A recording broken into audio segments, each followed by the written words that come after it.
Media और print media के साथियों का आज के विशेष प्रेस कॉन्फ्रेंस में आप सब लोगों का स्वागत है। एसआईआर का मामला जो है सुप्रीम कोर्ट में चल रहा है और कल तो जिन लोगों की एसआईआर के बाद मृत्यु लिस्ट में नाम था उन लोगों को जिंदा जो है अदालत में पेश भी किया गया। देखिए, ये एक गंभीर मामला है। वोट की चोरी लोग कह रहे हैं। चुनाव आयोग जो है वोट की डकैती कर रहा है बीजेपी के इशारे पर। बीजेपी के अंधभक्त लोग जो हैं वो कहते हैं कि मोदी जी का करिश्मा है जो चुनाव जीतते जाते हैं, चाहे किसी भी राज्य में हो। लेकिन सच्चाई ये है कि वोट की डकैती पुरजोर तरीके से हो रही है। अब जब खुलासा होने लगा है तो बीजेपी की बोलती बंद है। आज तक इलेक्शन कमिश्नर जो हैं प्रेस कॉन्फ्रेंस नहीं किए हैं। आज तक ऐसा कभी नहीं हुआ। और आज आप देखिएगा कि कुछ और एसआईआर में जो प्रक्रिया में जो खामियां रही हैं उसको भी हम लोग जो है उजागर करेंगे। लेकिन पहले बीजेपी का एक फॉर्मूला होता था चुनाव हराने का। सीबीआई, ईडी, इनकम टैक्स को लगाया जाता था। जब ये सब बेकार हो गई एजेंसियां तो इलेक्शन कमीशन को जो है आगे जो है किया जा रहा है। वोट की चोरी, वोट की डकैती इलेक्शन कमीशन ने 2020 में भी किया था। हम लोगों का जो मात्र जो डिफरेंस जो था वो डिफरेंस 12,000 का था और 12,000 में हम लोगों को 10 से अधिक सीटें जो हैं हरा दी गई 2020 में। कोई 12 वोट से, कोई 50 वोट से, कोई 100 वोट से, कोई 500 वोट से। इस तरह से कई सीटें हम लोगों को हरा दी गई। आप लोगों ने चंडीगढ़ मेयर का भी देखा होगा कि किस तरह से ये लोग खुलेआम, जो तो सीसीटीवी था तो पकड़े गए। इसीलिए चुनाव आयोग ने सीसीटीवी को ही हटा दिया। कितने निष्पक्ष लोग हैं ये लोग। देश की जनता जो है समझती है। और आप सब लोगों को सामने पिछले बार डेप्यूटी चीफ मिनिस्टर बिहार के विजय सिन्हा जी का हम लोगों ने, आप कह लीजिए कि चीज़ें जो है सामने लाई थी, खुलासा कह लीजिए या अपराध कह लीजिए, हमने पहले भी कहा था। लेकिन आज हम ये कहना चाहते हैं कि चुनाव आयोग केवल भाजपा के लोगों का सहयोग कर रही है, विपक्ष के वोटों को कम कर रही है और भाजपा के जो लोग हैं उन लोगों का एक नहीं बल्कि दो ईपीआईसी नंबर, एपिक नंबर बनाया जा रहा है। अलग अलग बूथों पे भी बनाया जा रहा है, एक ही विधानसभा में। अब आपके सामने एक और खुलासा हम लोग जो है करने जा रहे हैं। ये है मुजफ्फरपुर की जो मेयर है, भाजपा की बड़ी नेत्री हैं, जो शायद अभी प्रत्याशी भी होने जा रही हैं। हम चाहेंगे कि अपने ऑपरेटर को कि स्क्रीन पे जो है सामने जो है लाया जाए। इनका नाम है निर्मला देवी। मुजफ्फरपुर की मेयर है निर्मला देवी। निर्मला देवी इनके एक एपिक आईडी नहीं बल्कि दो दो एपिक आईडी हैं एक ही विधानसभा के, और उम्र में भी अलग अलग है। और माफ़ कीजिएगा, केवल निर्मला देवी के ही नहीं, निर्मला देवी के दो देवर हैं, उन दोनों देवर के भी दो दो एपिक आईडी जो है आपके समक्ष जो है स्क्रीन पे दिखाया जा रहा है। ये विधानसभा क्षेत्र दिखाओ ऊपर, पहले कौन सा है? ये है 257, बूथ नंबर 257, निर्वाचन क्षेत्र मुजफ्फरपुर। अब जूम करके निर्मला देवी जी का फोटो दिखाया जाए। ये वहाँ की मेयर हैं, और इनके बगल में जो दो और जो फोटो जो हाईलाइटेड हैं, एक दिलीप कुमार और एक मनोज कुमार, ये इनके दो देवर हैं। अब दूसरा बूथ जो है वो लगाया जाए 153, ऊपर देखिए 153 मुजफ्फरपुर। ये लेटेस्ट फोटो है इन लोगों का 153 वाले में। निर्मला देवी, इसमें 48 साल उम्र है, और 257 वाले बूथ नंबर पर इनका 45 साल उम्र है। तो आप दोनों देवर को आप देख सकते हैं। दूसरा देवर को दिखाओ।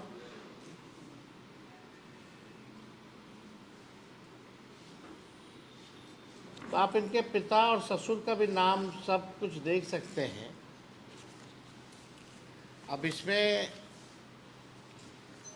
क्या कहा जाए, ये बहुत ही गंभीर तौर पे जो है ये प्रक्रिया जो है की जा रही है चुनाव आयोग की तरफ से। इतने गंभीर है कि ओरिजिनल मतदाताओं को मार देते हैं, शिफ्टेड बता देते हैं, अनट्रेसेबल बता देते हैं, और जो भाजपा के लोग हैं, संभावित प्रत्याशी या वर्कर या बड़े बड़े लोग, डेप्यूटी चीफ मिनिस्टर जैसे, उन लोगों का एक नहीं दो दो ईपीआईसी नंबर बन जाता है। तो शुरू दिन से ही हमने ये बात कही थी, जब से एसआईआर की प्रक्रिया चल रही थी, कि साजिश की बुई नहीं बल्कि पूरा चुनाव आयोग का एक बड़ा भाजपा के साथ मिलकर के एक भारी जो है षड्यंत्र जो है रचा जा रहा है, और भाजपा को मदद पहुंचाने के लिए चुनाव में जो हमारे गरीब मतदाता हैं, जो विपक्षी दलों के वोटर हैं, उनको मित्र बता दिया जाता है, उनका वोटर लिस्ट से नाम काट दिया जाता है, और भाजपा के लोगों का एक नहीं अनेकों जो है वो किया जाता है। हम लोगों को अगर ये लोग दे दें डेटा, अब तो डेटा इन लोगों ने जो अपलोड किया है लेटेस्ट, वो तो इमेज के फॉर्मेट में कर दिया है और फाइल को हैवी बना दिया ताकि हम लोग देख ही ना पाए। फिर भी हम लोगों ने शुरू दिन से कहा था कि एक एक चीज़ों पर हम लोगों की नज़र रहेगी। बिहार लोकतंत्र की जननी है, और यहाँ से लोकतंत्र को हम लोग ख़त्म होते हुए बैठकर देख नहीं सकते। लोकतंत्र को बचाने के लिए, लोगों के अधिकार और अस्तित्व को बचाने के लिए राष्ट्रीय जनता दल महागठबंधन जो लड़ाई लड़ना पड़े, जहाँ लड़ना पड़े, उस लड़ाई को हम लोग लड़ेंगे। और किसी भी सूरत में जो बेईमानी करने के इरादे से इलेक्शन कमीशन या भाजपा के लोग यहाँ आए हैं, इनकी बेईमानी को हम लोग सहेंगे नहीं बल्कि मुंहतोड़ जवाब देंगे। और एक और तरीका समझ जाइए, अब गुजरात के लोग बिहार के वोटर बन रहे हैं।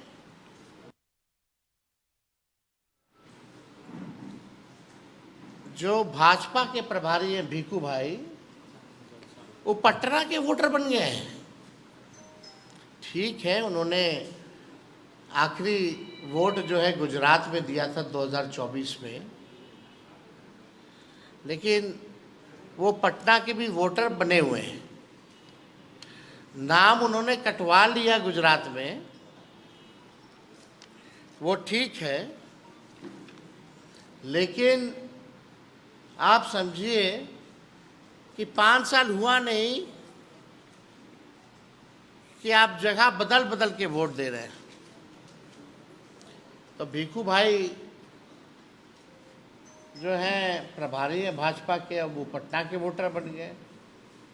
अब पता नहीं पटना बिहार का चुनाव खत्म होगा तो फिर नाम कटवा करके कहाँ के बन जाएंगे, ये तो वही बता पाएंगे।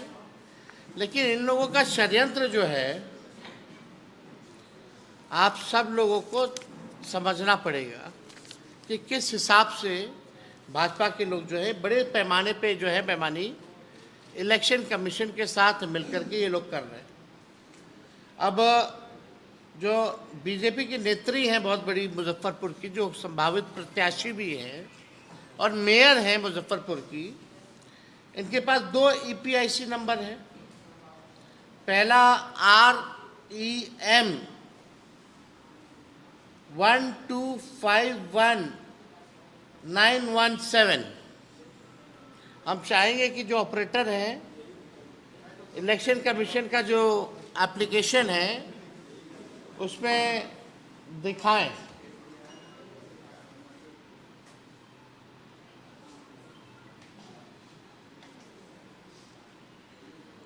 REM वाला पहले करना, उसके बाद GSP वाला करना। इनके एक मतलब विधानसभा में 2 अलग अलग, एक ही विधानसभा में 2 अलग अलग है। ताजुब कितनी गंभीरता से, यानी इन्होंने भी फॉर्म भरा होगा। मेरा तो सवाल ये है ना कि इन्होंने भी फॉर्म भरा होगा, साइन किया होगा, और साइन नहीं किया तो इलेक्शन कमीशन जो अपने से साइन करके अपलोड कर दिया होगा। तो दोषी ये हैं या तो इलेक्शन कमीशन है। तो पूरी प्रक्रिया देखिए। और विजय सिन्हा जी को जो आया है वो हमको लगता है एक ही जिला से आया है नोटिस। उनको तो दोनों जिला से आना चाहिए था नोटिस। उनका तो मामला ही अलग है। आप देख सकते हैं सामने, ये REM 1251917। जूम करो भाई, निर्मला देवी दिखाओ, निर्मला देवी। और जाइए आगे, मुजफ्फरपुर से। अब दूसरा EPIC ID लगाओ, GSB वाला लगाइए। 6 EPIC ID। उनके देवर लोग का भी चेक कर सकते हैं, लेकिन इतना टाइम आप लोग बाद में करते रहिएगा। मिसइन्फॉर्म, ये वो, मिसलीडिंग चला रही, कौन सा तरीका है भाई? कौन रोके हुए हैं? क्या उनको डर है इलेक्शन कमिश्नर को कि वो जवाब दे नहीं पाएंगे, या बोलते बोलते कुछ ऐसा भूल जाएंगे कि फंस जाएंगे, या उनके आका मोदी जी और अमित शाह जी ने रोक के रखा हुआ है, मत जाना कैमरे के आगे? ये लोकतंत्र खत्म हो रहा है। ना प्रधानमंत्री प्रेस कॉन्फ्रेंस करते हैं, ना बिहार के मुख्यमंत्री प्रेस के सामने आते हैं, ना देश का इलेक्शन कमिश्नर सामने आता है। ये हो क्या रहा है? ये कौन सा तरीका जो है लोगों ने अपना लिया है भाई? मतलब हमको अगर सवाल पूछना पड़ेगा तो बार बार कोर्ट के जरिए जाना पड़ेगा क्या? ऐसा तो पहले कभी नहीं हुआ था। तो ये तो डेमोक्रेसी के लिए, लोकतंत्र के लिए एक खतरे की निशानी है, और हम सब लोगों को इस बात को समझना पड़ेगा। कई लोग ऐसे, हम लोग शिकायत कर रहे हैं, आप डेली देखते हो कि इलेक्शन कमीशन प्रेस नोट जो है भेजता है, 0 complain bye political party, 0 complain bye political party. अरे हम लोग सुप्रीम कोर्ट चले गए, आप 0 कंप्लेन कर रहे हो भाई अपने मन मर्जी। हम यहाँ बूथ वाइज, विधानसभा वाइज, जिला वाइज कंप्लेन कर रहे हैं, मेरा BLA ऑनलाइन कर रहे हैं। आप जो है वो दिखा नहीं रहे हो, आप जो है रिसिप्ट नहीं दे रहे हो, रिसीविंग नहीं दे रहे हो। कई हजारों कंप्लेंट कर चुके हैं हम लोग, लेकिन सुनेगा कौन, बताएगा कौन? और एक प्रेस नोट भेज दिया जाता है। तो ये अद्भुत है, ऐसा हम लोगों ने नहीं देखा है कभी।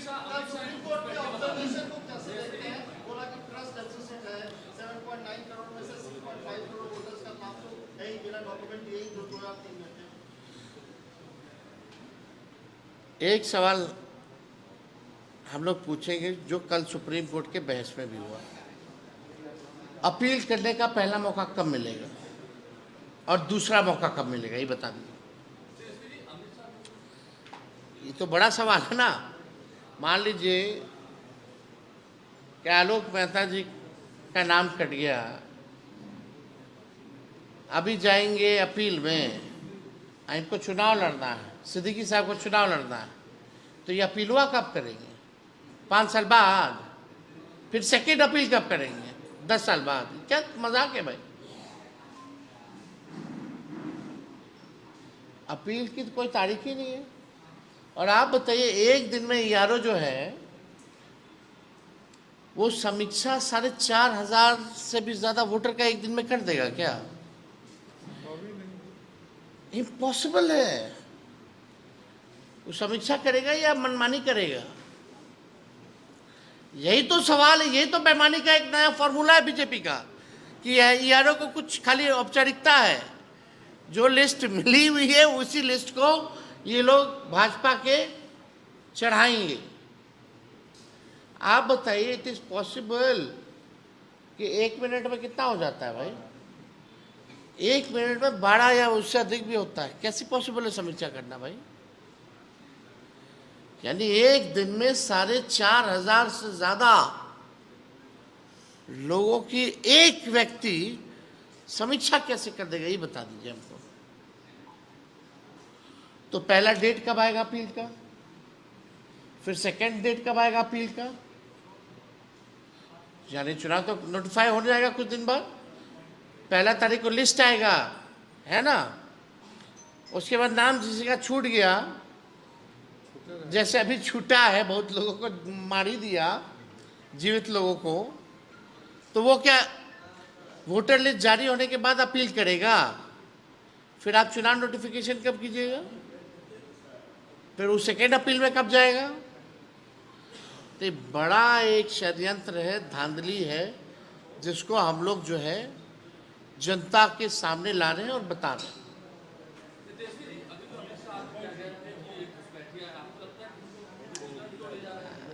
अब बताओ ना, हमको बताओ, एक नाम बता दो। अरे ये लोग बड़का झूठा पार्टी, अफवाह फैलाओ पार्टी, रूमर फ्लोटिंग सेंटर, देश को जलाने वाली पार्टी, खत्म करने वाली पार्टी का ये मुखिया नेता माननीय श्री अमित शाह जी झारखंड में घुसपैठिया, यहाँ घुसपैठिया, एक और नाम बता दो तो। इलेक्शन कमीशन हलफनामा दिया ना सुप्रीम कोर्ट में, क्या नहीं बोले एक घुसपैठिया का, या कैटेगरी डाल देते, जैसे डेथ का है, रिपीटेड का है, अनट्रेसेबल का है, जो माइग्रेटेड है उनका है, शिफ्टेड, तो वहाँ है क्या घुसपैठिया नाम का कोई शब्द? इलेक्शन कमीशन बताएगा घुसपैठिया है, और है तो 11 साल से झाल बजा रहे हैं क्या है? नहीं, 11 साल से अगर घुसपैठिया आया है तो ये क्या किया अमित शाह? खाली आए आए आए आए चिल्लाने से नहीं ना होता है। जनता जब काय काय कराएगी तो बुझा जाएगा।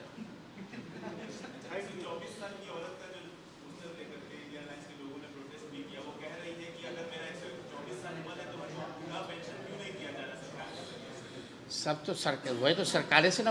अरे भाई, इलेक्शन कमीशन को विपक्ष चलाता है, इलेक्शन कमीशन बताए कि 124 क्यों है, अरे 124 की है तो दे भाई पेंशन। मतलब आप देख लीजिए कितना गहन पूर्ण निरीक्षण जो है चुनाव आयोग ने किया है। और हमको लगता है उस उम्र का पूरे विश्व में कोई नहीं होगा। वर्ल्ड रिकॉर्ड भी हो सकता है, तो गिनेस वर्ल्ड रिकॉर्ड में भी नाम जाना चाहिए। चलिए, बहुत बहुत धन्यवाद।